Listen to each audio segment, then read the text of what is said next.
Hello, today I'll be doing a video on Swallow about a newly married woman named Hunter who develops pica while pregnant. This movie wastes no time getting to the point. It's very obvious from the get-go that Hunter is very unhappy and seems to hate the idea of being pregnant. Her husband seems to care for her, but is more preoccupied with his work. Him and his parents seem more into themselves and into their lifestyle and live in their own bubbles. They're very wealthy. It's obvious her pica syndrome develops due to high levels of stress, and it's a coping mechanism. The movie shows pica in a very similar light to self-harming. It's like an eating disorder or like cutting, and how if people in your life start to find out that you have this, they will go through great measures to try and stop you from doing it. And the person that's actually suffering from pica, they're almost like a drug addict while waiting for the perfect opportunity to have their next fix. I was very conflicted while watching this.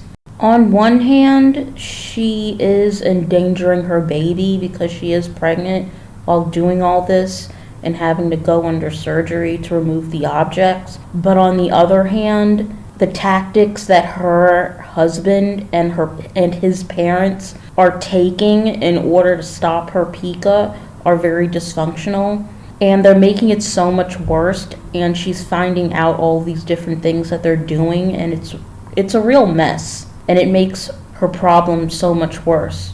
I really enjoyed this. There wasn't a moment where I felt bored or that it was slow.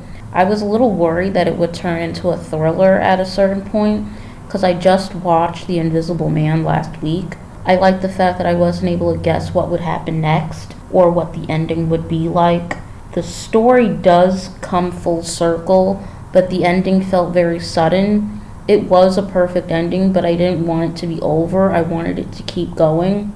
And I highly recommend it. I think it was very entertaining. I liked that it gave a better insight as to why some people might have pica, because all the other like TLC type of shows that I've seen over the years that involve pica, it's usually because the person either has a deficiency or they just like the way it feels in their mouth. I liked how the movie shows that this is just another, or it could be another form of self-harm. And for that, I give it an 8 out of 10.